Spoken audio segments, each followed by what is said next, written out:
Well, thank you all very much. Happy National Prairie Day. It's really an honor to be here. You might be wondering why I'm here talking about Namibia at the Flint Hills Ranching Center.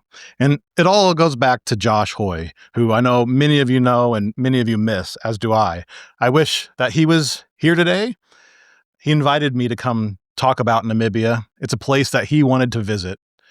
As you know, Josh was a rancher and cowboy, but also someone who loved traveling and loved exploring the world.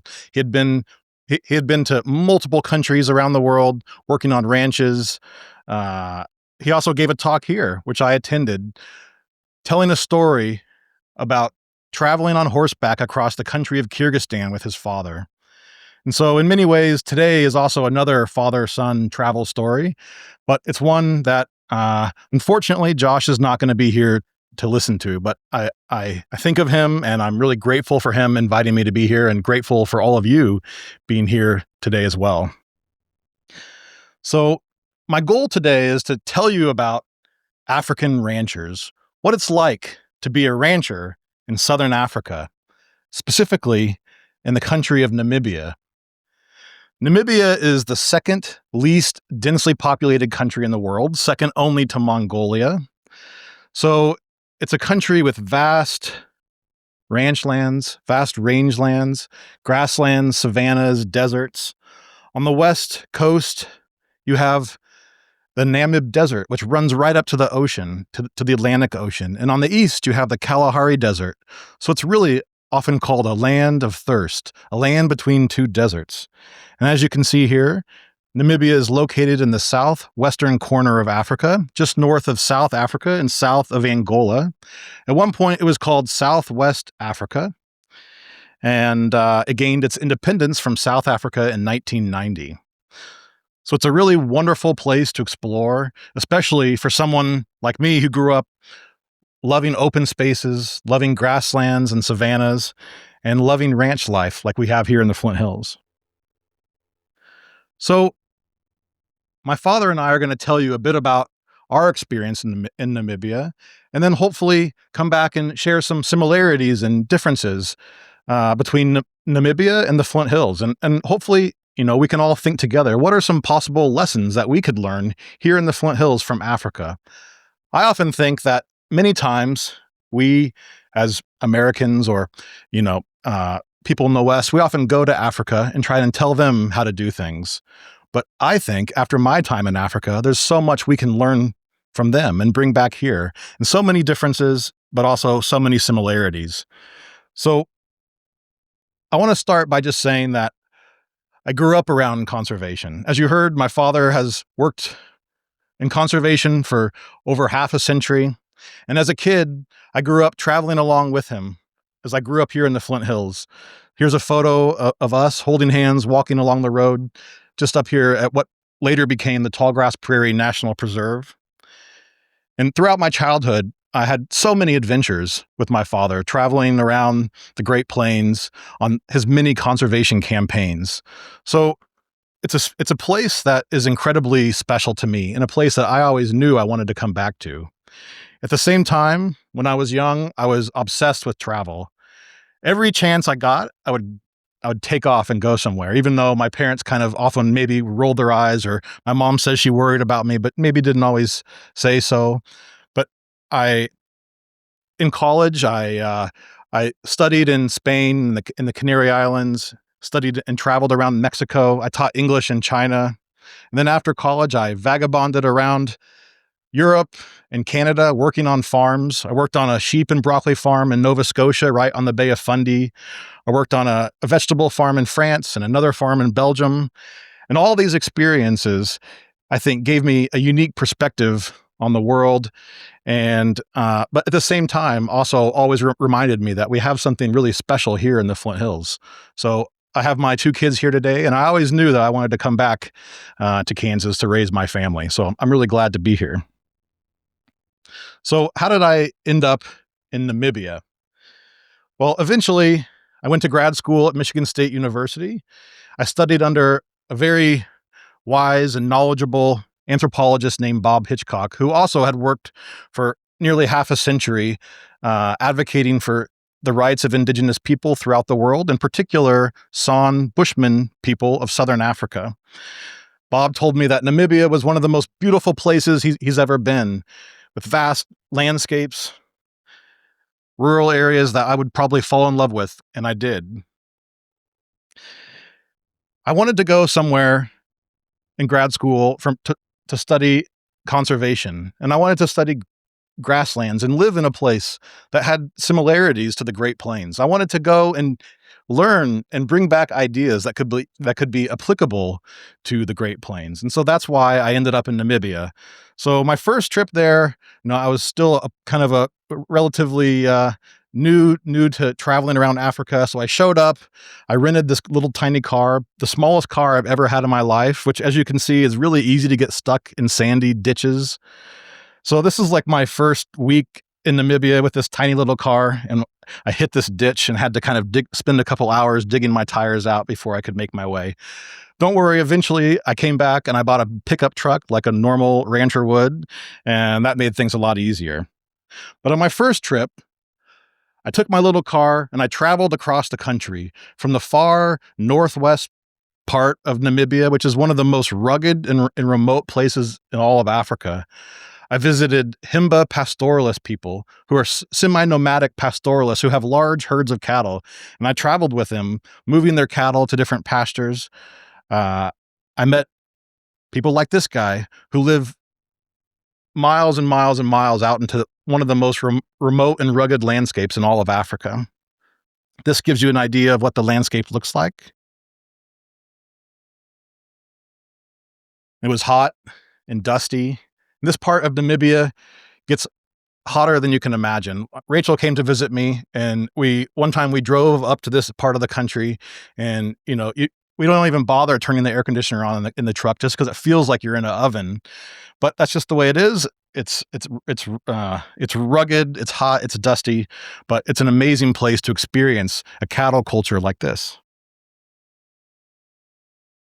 So from the northwest of Namibia, I traveled all the way across to the northeast corner of Namibia, a place that is much different. It's much wetter.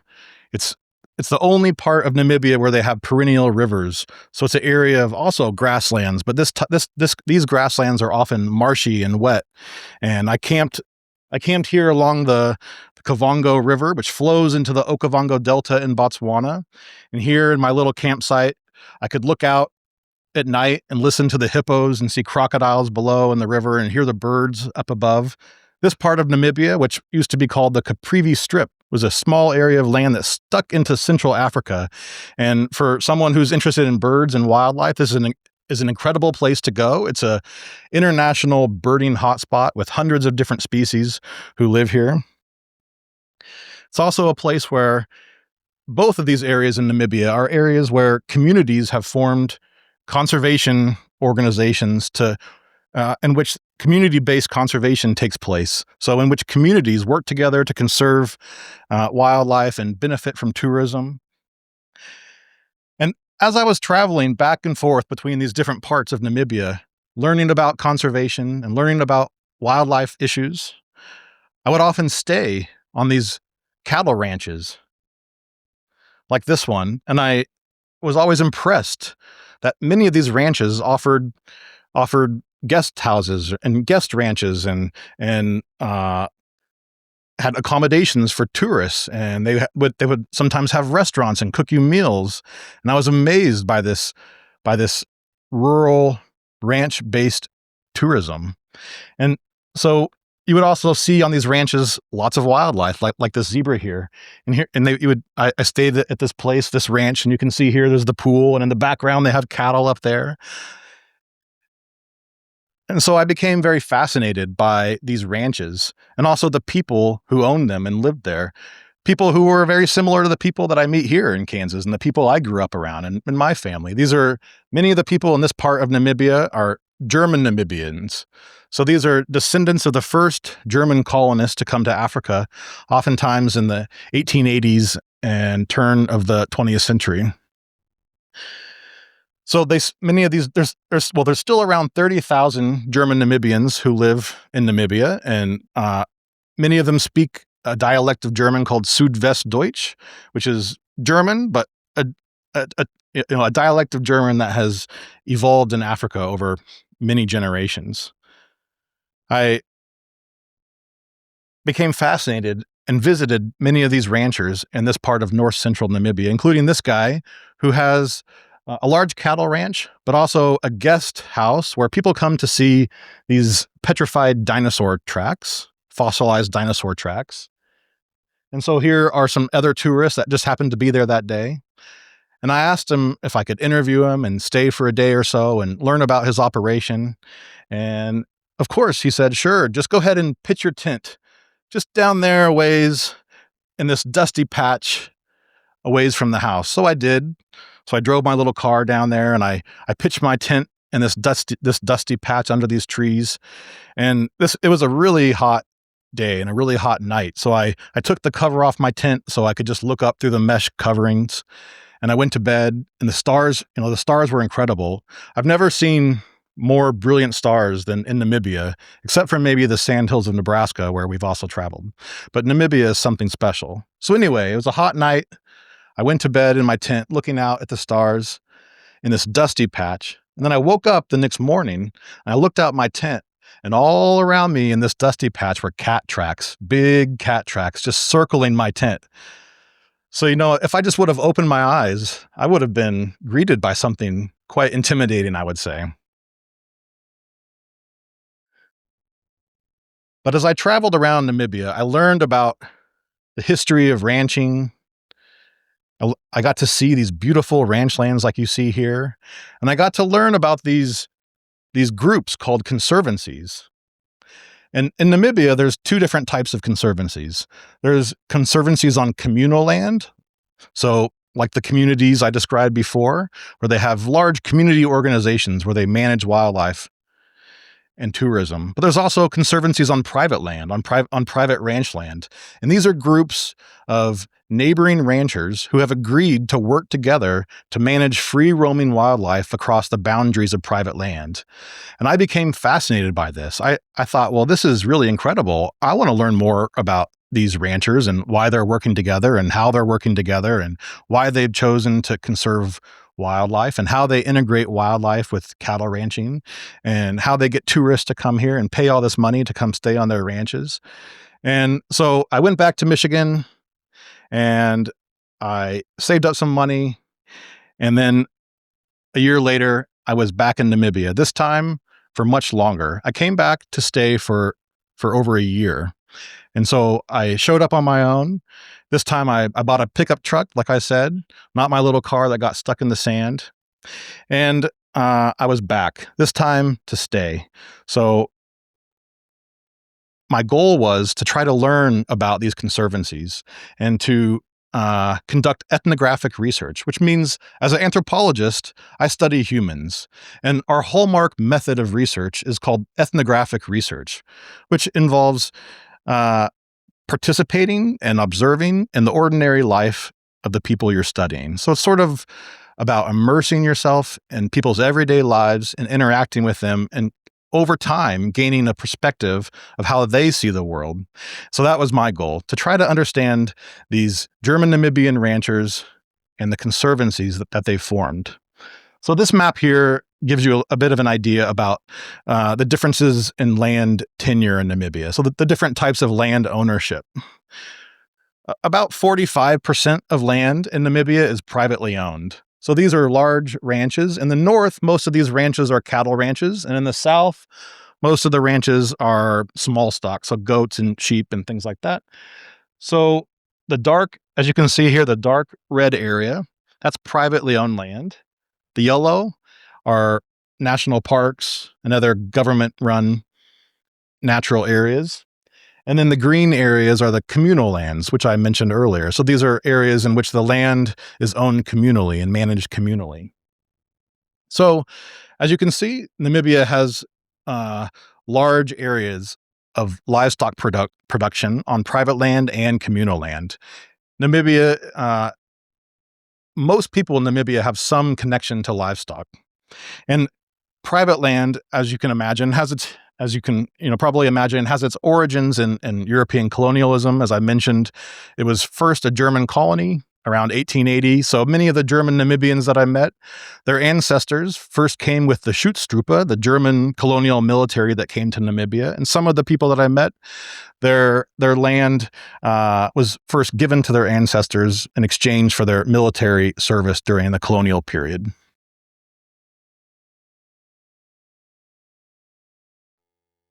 So when I showed up, I moved to a small little town in the north central Namibia called Otjiwarongo. And in many ways, Otjiwarongo feels like somewhere you might find here in Kansas or Nebraska, and the surrounding towns as well. There's small, dusty villages and small towns with churches and shops and markets, schools. And Otjiwarongo was a wonderful place to live. This gives you an idea of what the landscape looks around Otjiwarongo.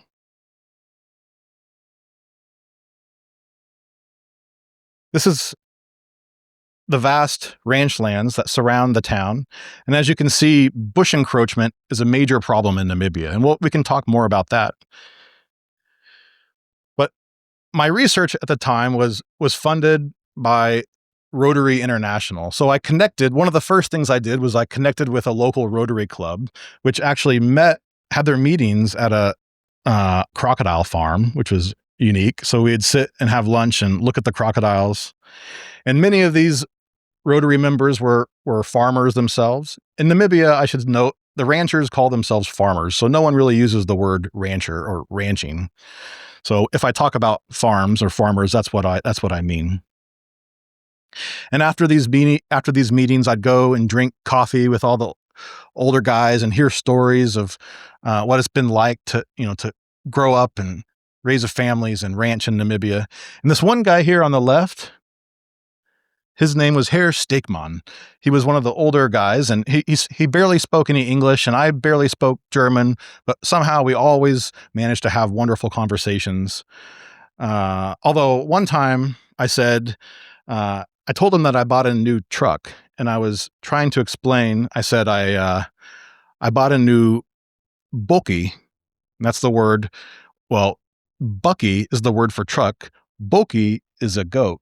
So for a long time, we had this long conversation back and forth about my truck, but he thought I was talking about the goat that I bought, and he kept asking me, well, are you gonna tie it up? And I'm like, well, why would I do that?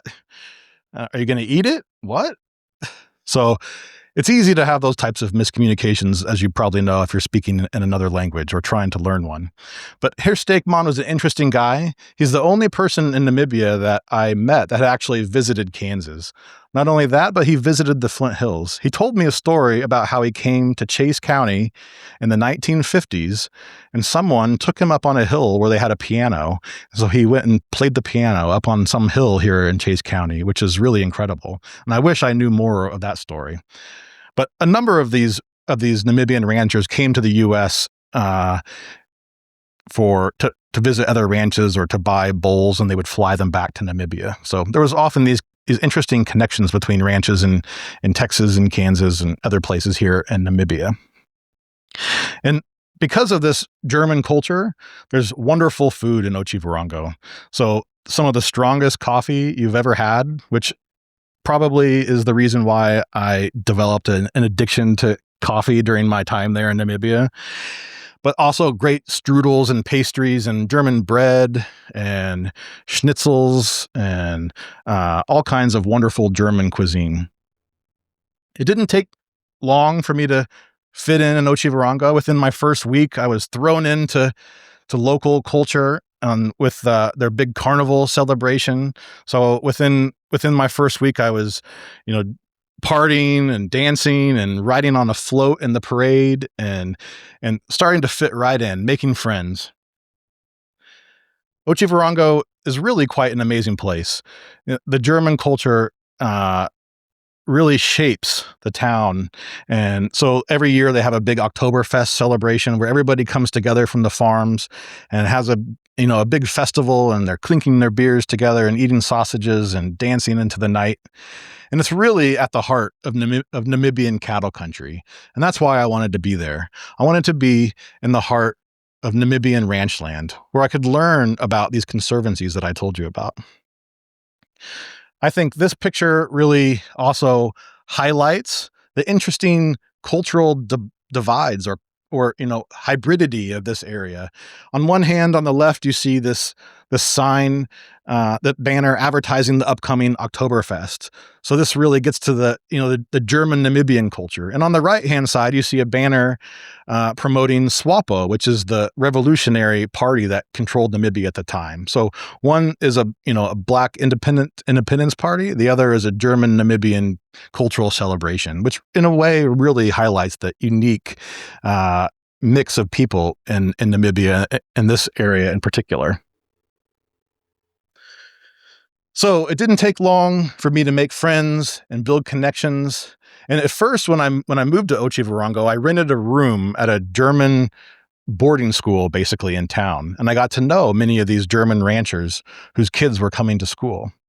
And soon after that, I moved on to a ranch just outside of Otjiwarongo, where I lived and I worked and I helped out and I took part in the normal activities of ranch life. So here they're ear tagging cattle and, working cattle.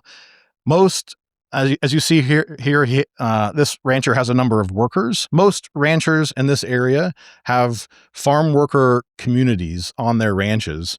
So anywhere between maybe 5 and 15 workers who live in little communities on the ranch, usually not very far away from the main home ranch stead.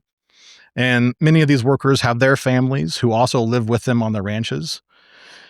So in that way, it's quite different than here. This this farmer was a Simmentaler breeder, so they had cattle for beef and cattle for milk. They also produced Simmental genetics, and they had a trophy hunting operation. Many of these ranches bring in trophy hunters from around the world who come and pay to stay and to hunt wildlife on their land. And so in many ways, this hunting industry helps to support these ranches in this area. This just gives you another picture of what this ranch looked like. Like many of his neighbors, this guy was very proud of the wildlife on his land. At one point in this area, wildlife had been decimated, and recently, because of the efforts of these ranchers working together, wildlife has been returning. And so he's been working hard to restore the giraffe population on his land. And one of the interesting things about giraffes is they just hang out oftentimes in the same areas in their family groups. And so you can drive out and go check fence or go check the water points and say hi to the giraffes. And so oftentimes at the end of the day, we would go for drives just to go check the water and check the fences and check the gates. And we'd go and we'd pull up and just sit and watch the giraffes. And I just thought that was really amazing. And this giraffe population had spread beyond his land onto neighboring ranches as well. And many people in the area were very proud of this. These are just some of the farm workers that lived on his ranch. As an American and an anthropologist, I was able to sort of move between these different worlds.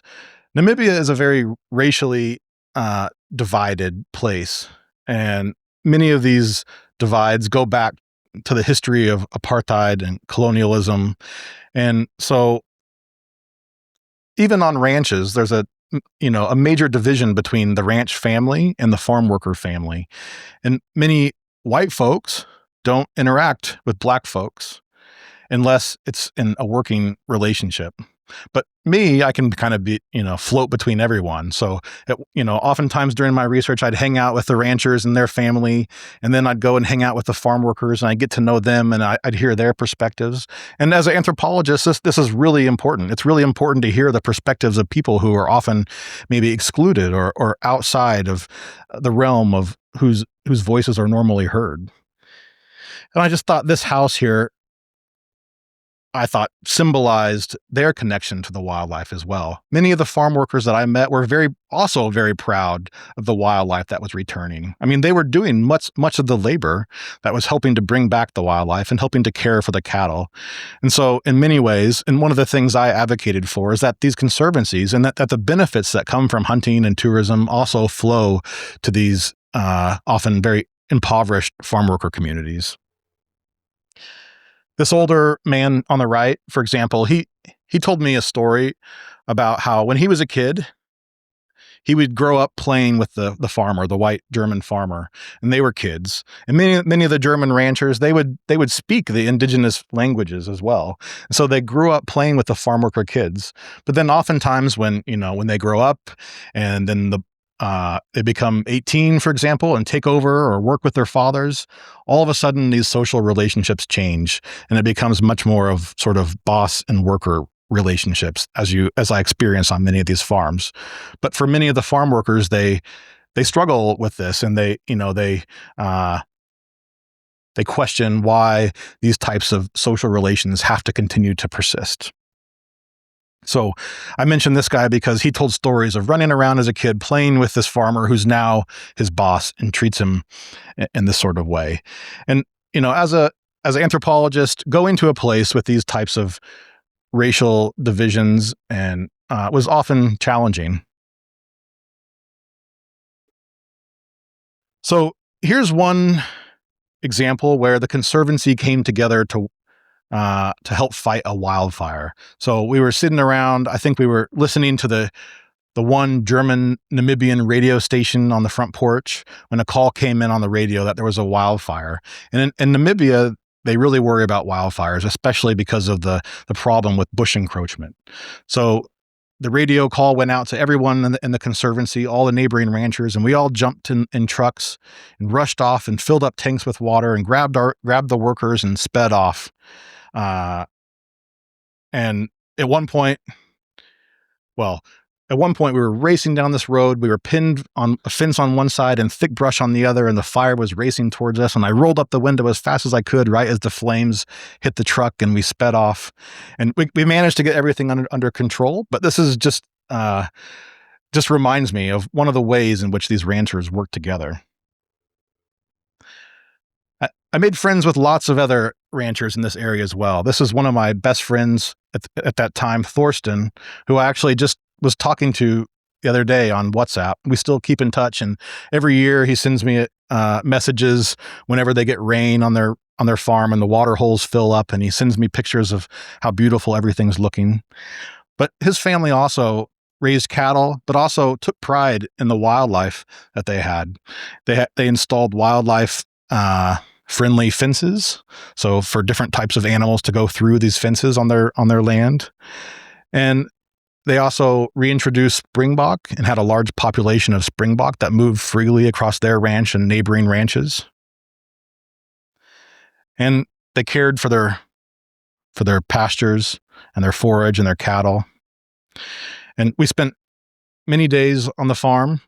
At one point, when Rachel came to visit me, we were sitting on their front porch.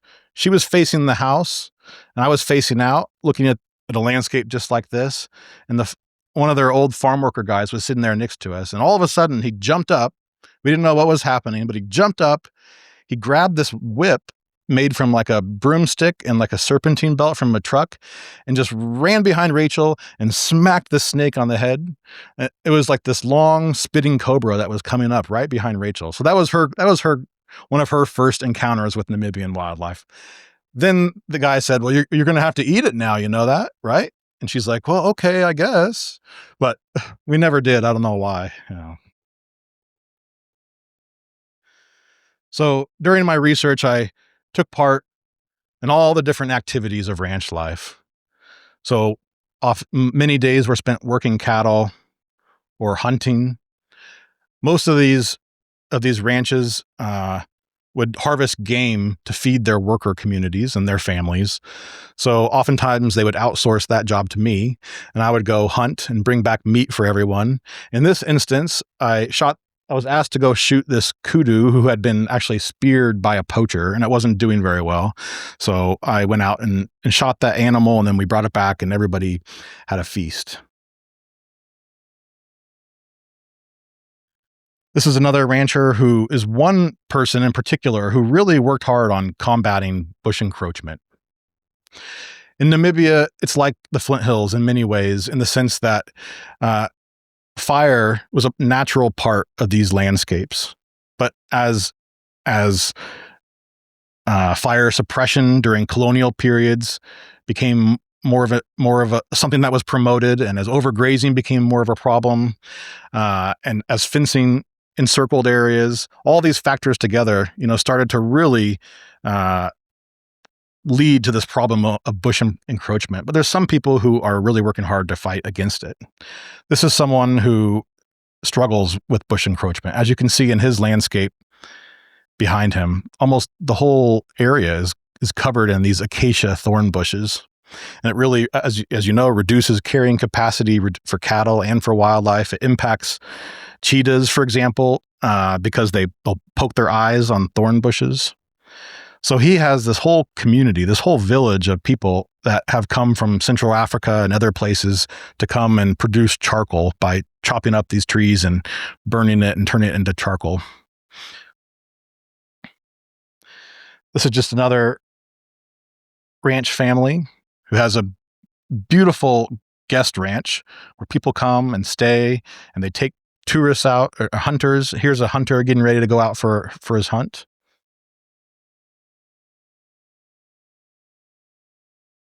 So I mentioned these conservancies. This is what I was there to study. I wanted to know why and how were these groups of neighboring ranchers voluntarily working together, and what could we learn from them?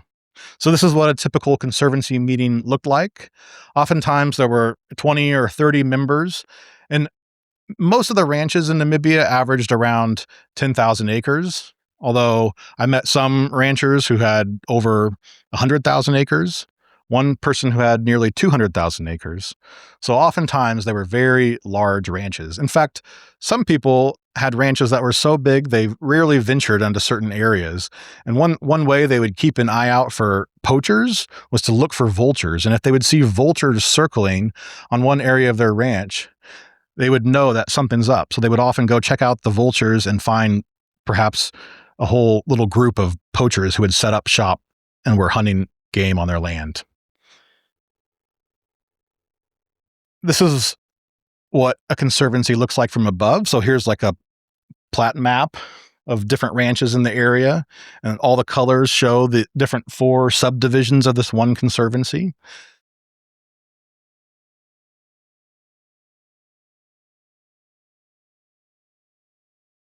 So these conservancies would have meetings, and they had membership with different ranches, and they would outline all these different activities that could be performed collaboratively. So here we're getting ready to do a game count, getting ready to go up in this little tiny plane, which just landed and took off from like a dirt road, the roughest road you can imagine. And they took me up on there in this plane, and we went up, and it was kind of a windy day, so the plane's like going like this, and my stomach's feeling a little rough, and I'm not sure I was very good at counting kudu below. But conservancies work together to, as I said, manage land, manage fire, set quotas for game, for hunting. They work together to reintroduce game species of various sorts. Oftentimes, they'll take down internal fences and have one large contiguous area where cattle and wildlife can move together. And one of the interesting things about conservancies is that they have been remarkably successful at increasing wildlife populations on private ranchland in Namibia. And so, as I mentioned, at one point during colonial times, sort of like here, most of the game species were wiped out. And many of these ranches had no game at one point. And many of the ranchers saw wildlife on their land as competition or as a threat. And so much of it was killed. Something really interesting took place in the 1960s and 1970s, however, and that's when the the government of Namibia decided to give the ownership of game species to landowners. So they basically gave property rights to wildlife to landowners, which really changed things in Namibia. This incentivized conservation, and all of a sudden, people started to see wildlife as something that they could potentially benefit from, rather than something that was just competing with them for cattle. And so, with ownership over the wildlife on their land, landowners had an incentive to try to conserve it. So they started to, well, the first thing that started to happen was that people started to put up big game fences, big 12-foot game fences that would often enclose the wildlife on a ranch. But this obviously causes major problems with the flow of wildlife and genetic diversity and bottlenecks and all types of things. So people came up with another idea, which was, well, how about we work together? And how about we create these conservancies and collaboratively manage the free roaming wildlife on our land? And so after a time in which there was very, very little game, now Namibian ranchland is full of wildlife. Over 80% of all wildlife in Namibia is on private land. These ranches that I'm describing have often 20 to 30 times more wildlife than in the national parks and the state protected areas. Ranchers benefit from hunters, from tourists, from photographers, from hikers, from people who just want to come and stay in rural Namibia and eat good food and drink wine and look at the stars. And many of the ranchers I met say that their way of life is possible now because of the benefits that they get from wildlife.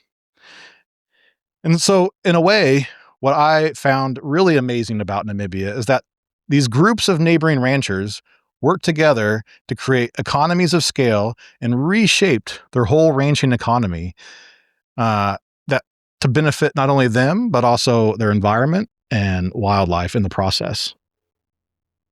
So I'd been there for a while, and I was very excited to have my dad come and visit. As I mentioned, I grew up traveling around on adventures with my dad, and now it was my turn to host him on an adventure with me. So I thought I would invite you up now, Dad, and you could share some of your thoughts. And I have to say, he sent me like 100 photos to put in this PowerPoint, and unfortunately, I didn't get many of them in time. But I have some photos, so we're gonna go through them together, and we'll share some stories, and we'll talk together. Does that sound good? Okay, well, let's give it a shot. Okay. Yeah, I like that.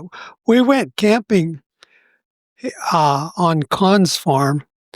We went camping one night, and I was always a little bit intimidated by being out in this brush, rocky country at night when there are things like black mambas around. We were in one of the hunting blinds on one occasion, and Ryan got real nervous, and we had to leave. There was a black mamba coming down, 6 foot black snake nearby, and if they bite you, you only have time to say Hail Mary, and you're gone. Actually, people in Namibia say that if you get bit by a black mamba, to just say goodbye to whoever you're with and find a nice tree and sit down beneath it and say, "See you later." So I don't think Africa is near as scary as Australia. I've never been to Australia, but everything in Australia is poisonous. I jumped at the opportunity to take a month off in 2010 and join Ryan. Basically, I was just tagging along with him as he went from ranch to ranch to interview ranchers about their management protocols. And this was much better in many ways than a safari because you got to know people and the people connected to the land. And so I really greatly appreciated that. One of the things I've always been interested in right-of-way management in Kansas on highways, but we don't have any signs to slow traffic down like they do. On this one ranch where we were in a hunting photography blind, one of my greatest thrills was to be able to see a wild cheetah on a ranch, not a cheetah in a enclosure nor in a national park, but here on this ranch came down near that farm pond. This is the water hole where I would often hunt on this one ranch. The older guy, Steakman, who had come to the Flint Hills, he often sent me out with his World War I German rifle to go hunt for kudu to bring back for his workers. And this is where we would often sit and look out over this water hole. And this is where we experienced the black mamba. We were sitting there in this little rocky outcropping when I heard a slithering sound. And I looked to my right, and here comes a black mamba just going right by us. And I said, Dad, don't move. Whatever you do, don't move. So we held still, and I think our faces turned bright white, and it just kept going, which we were very thankful for. Farm workers are very afraid of black mambas. They're very often very aggressive. Black farm workers will talk about how they'll try to attack them in the back of pickup trucks. And sometimes you can even see them stand up on roads like this and look at you. So we were fortunate that day. But this was a marvelous farm pond for wildlife. And Ryan tells me that when Rachel was there visiting, that they went out there and they were more or less harassed by a gang of baboons who didn't want them there, which was kind of scary in its way. Baboons are pretty intense critters. They are pretty intense. So I took Rachel to this nice spot, a little romantic getaway. We were sitting there and we were surrounded by these baboons.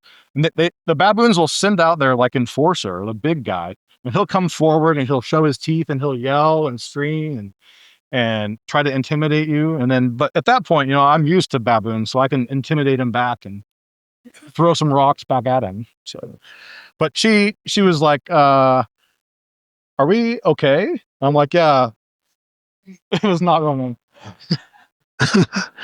I'm glad he didn't have that experience before he was a teenager, because he probably would have showed his teeth and such at home.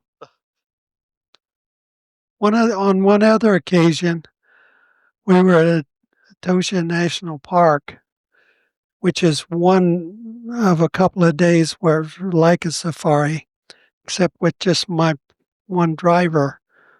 And early in the morning, and we were out driving and photographing wildlife, and Ryan said he really had to go to the bathroom. So we headed down to this rest area. And then when we got there, there was a whole pride of lions surrounding the place. Ryan lost all interest in whatever he had to do. He said that these lions looked as if they were already well fed, so they probably wouldn't have been hungry, but they're still pretty intimidating. One of the other things that's quite interesting is that these farm workers and fellows that have their own land in many cases use donkey carts for transportation on these rural roads, and that's quite interesting. Ryan and I, at my encouragement, even went to church there one Sunday morning in one of their makeshift sheds that they use for a church. And then I got to ride on one of these donkey carts, and I know now that I can get around even if my vehicles don't pan out too well. I'll tell the next story. So we also went to a live game auction. So some of the farms bring in hunters, some of the farms sell meat and some game meat, and some of the farms sell live game. And so we went to a live game auction where ranchers from all over the area came and had a big barbecue, and then they had a rodeo, which I have to say, as someone from the Kansas and the Flint Hills, it wasn't the most impressive rodeo. And my dad was a bull rider when he was in college. He rode on K-State's rodeo team. And when this lady who was riding this animal barefoot fell off in like 3 seconds, he says, well, I think I better get out there and show him how to do it. And I was like, Dad, just hold your horses. I don't think we need anybody riding bulls today. But so I had to kind of hold him back, although he was itching to go. One of the things that I thought was interesting was that you could hang on with both hands to the strap. So I figured there was a much better chance that I could stay on than when I was a Brahma bull and at a Hearn Field House at K-State. This particular rider was a lady. You'll notice she's barefoot. No spurs, no boots. That's how it goes. I actually wanted to, but as you get older and your kids get in control, they do exactly what you did to them. Here's a roadside picture. Yeah, here's a roadside picture. One of the things we've been trying to do, and we succeeded to a large degree, was having the Kansas Department of Transportation reduce unnecessary mowing along some of the state highways for birds and pheasants and other wildflowers and things of that nature. Here's the same sort of thing in Namibia. There's just pictures of Just some pictures of ranchers that we visited. I found it interesting to observe the dogs that they had in many cases. For the most part, they have rat terriers, which Jack Russell terriers that help to patrol their homesteads for snakes. So we also had the chance to visit a number of what are called resettlement farmers in the area. So these are people who are formerly landless people whose families' land had been taken from them during previous decades, and who had been given pieces of land from the government to try to resettle and basically make a go at it.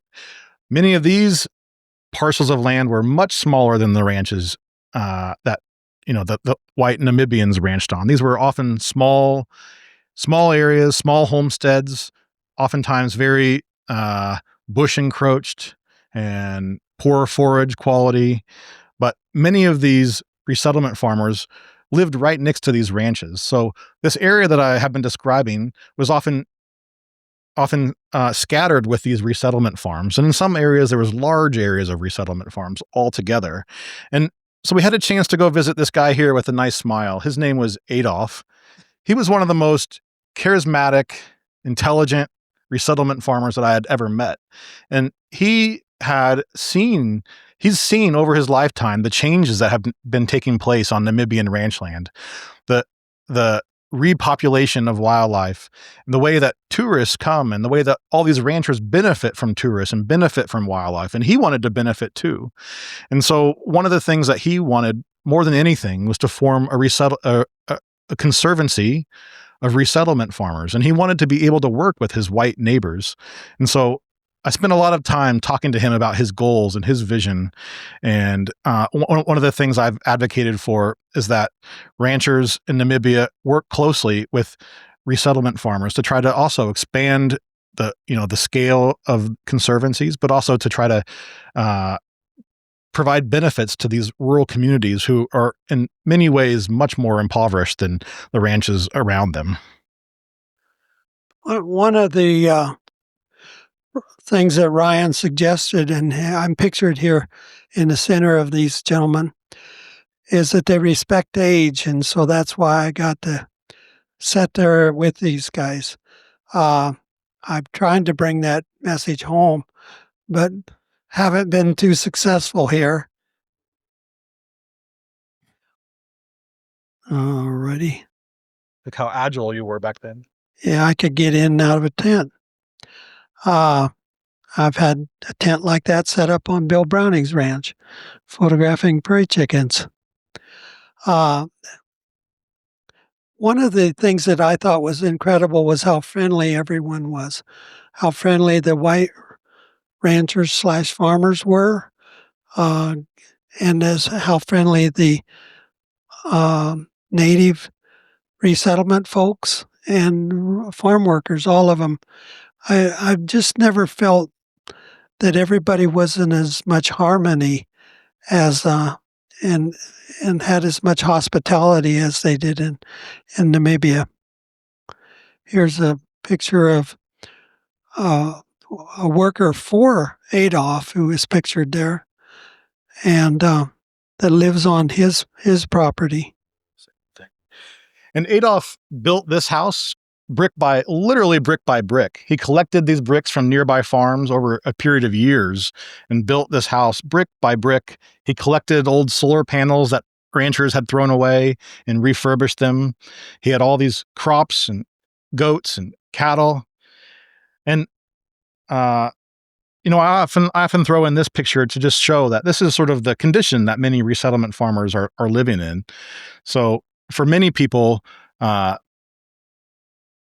gaining a piece of land and trying to make a go at it is an incredible challenge, especially in the face of bush encroachment. However, as my dad mentioned, there's such joy and such hospitality. And I'm often reminded of this picture of these small resettlement farmer kids, kids of resettlement farmers who just have so much fun. And, now that I am raising my kids, I think about how good childhood is for many kids in Namibia, even on resettlement farms like this, where they can run around and play and explore freely. And this is just one more example of some efforts to combat bush encroachment. So this is an operation at the Cheetah Conservation Fund, which is a nonprofit organization in Namibia, and they have large scale bush clearing programs in which they bring in machines that are much larger than these, actually, that are like giant combines, basically, that will clear this brush. They chop it up. And one of the things they've been doing is they've been taking this, this mulch and putting it into these wood blocks that burn for like up to 8 hours. And so many people, like these resettlement farmers, they still cook over fires. So having these really long-lasting fire logs is a really nice thing, and it helps to clear these ranchlands and improve cheetah habitat. And I'm looking for volunteers to do this on our place. We have an excess number of cedar trees and a little more dogwood than we need. So if you're interested, please talk to me after the presentation.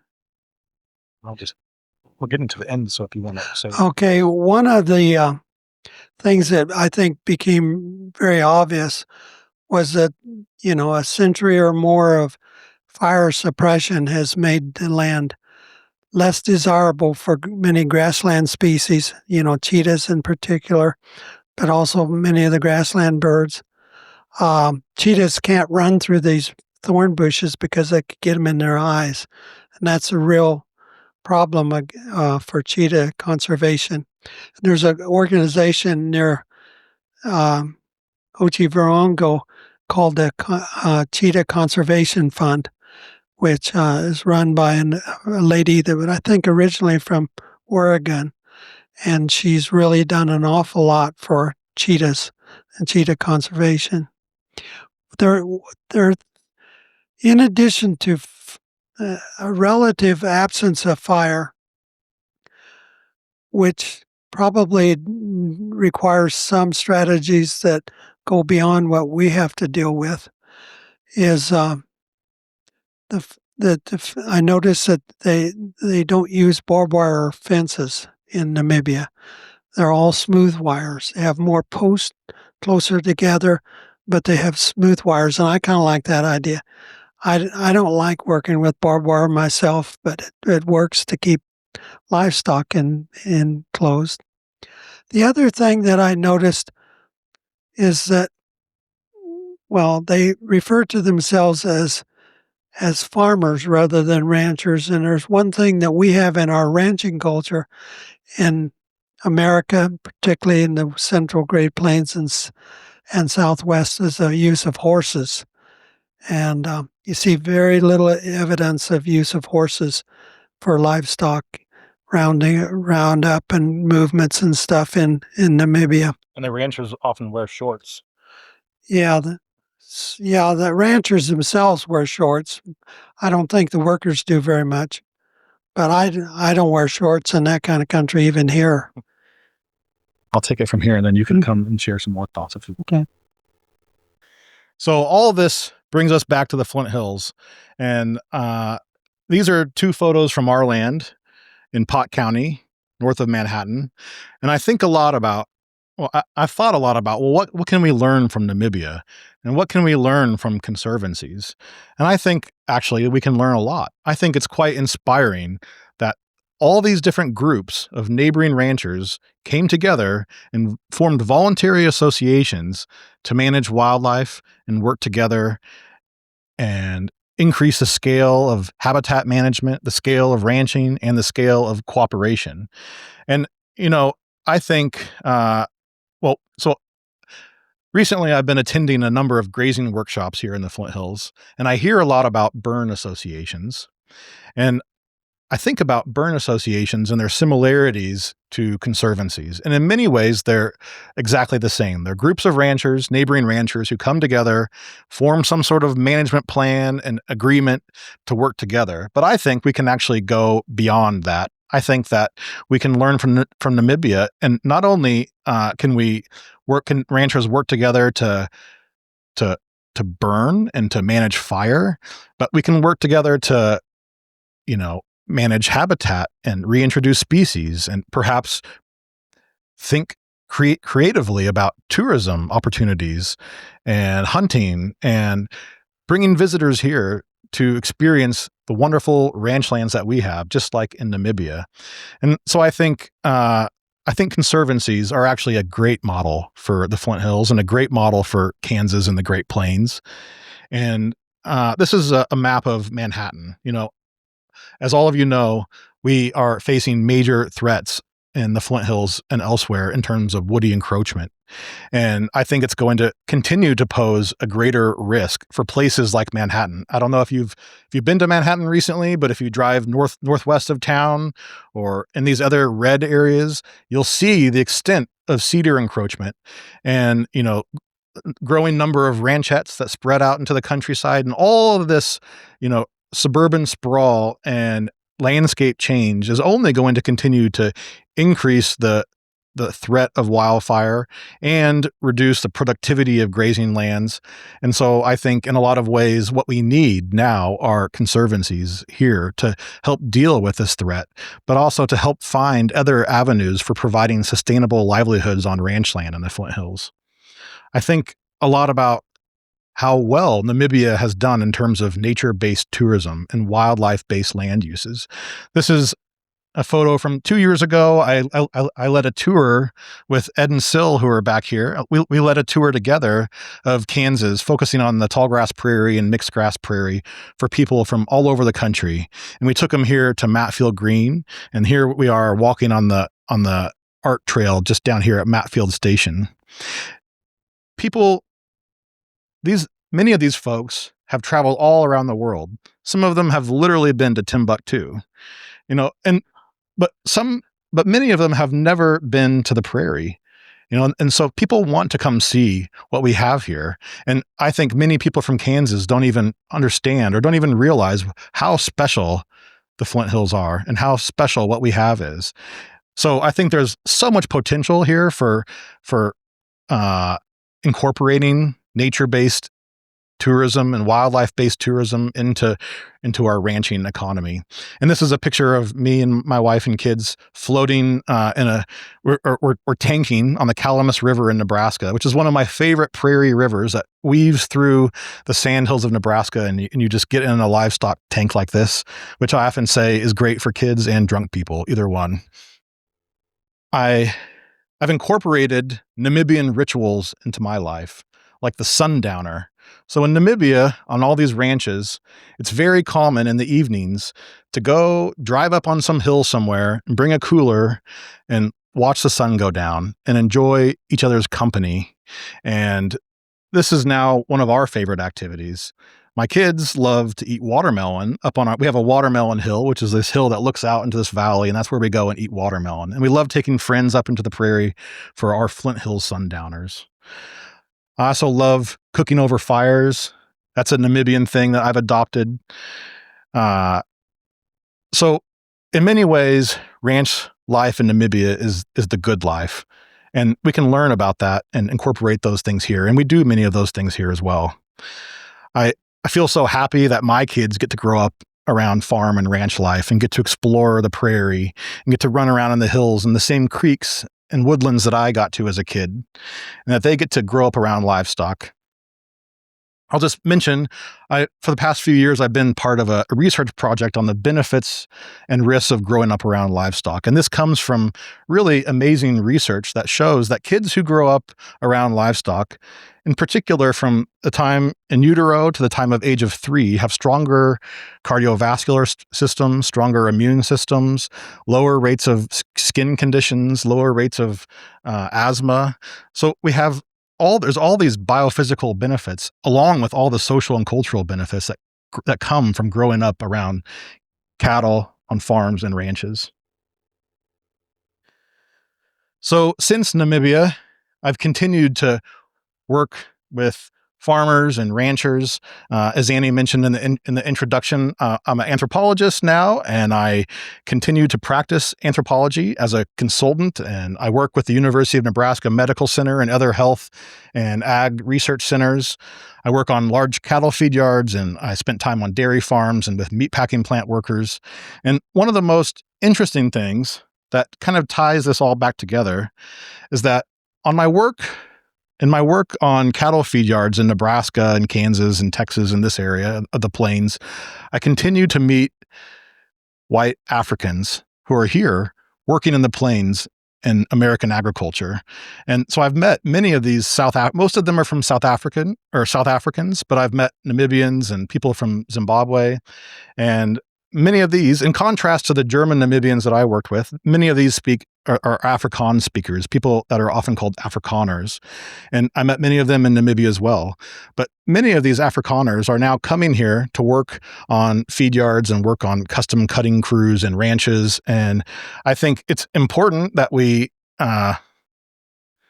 understand their culture and where they're coming from and the context of land, and why they're arriving here. Many of them are coming because they fear the threat of rural violence in South Africa, the threat of land reform. Many of them struggle to find economic opportunities in their areas. But most importantly, many of them fear some of the changes that governments in Southern Africa are proposing in terms of land reform, but also just the level of rural crime. And so I think it's important to understand these people and how they're and why they're coming here. And and also just to know, I think that they're oftentimes incredibly skilled. Many of them have backgrounds on ranches and farms and mining and manufacturing. And they're such interesting people, and they're here in our communities. And so I just encourage you to keep an eye out for them and say hello. And you can tell them that now you know something about Southern Africa. So this comes to the end of our journey to Namibia. I want to thank you all very much. I really appreciate you being here on National Prairie Day to hear about grasslands and savannas and ranchlands of Namibia. If you have any questions, I'm more than happy to answer them. And I'm sure my father, Ron, is as well. So thank you very much.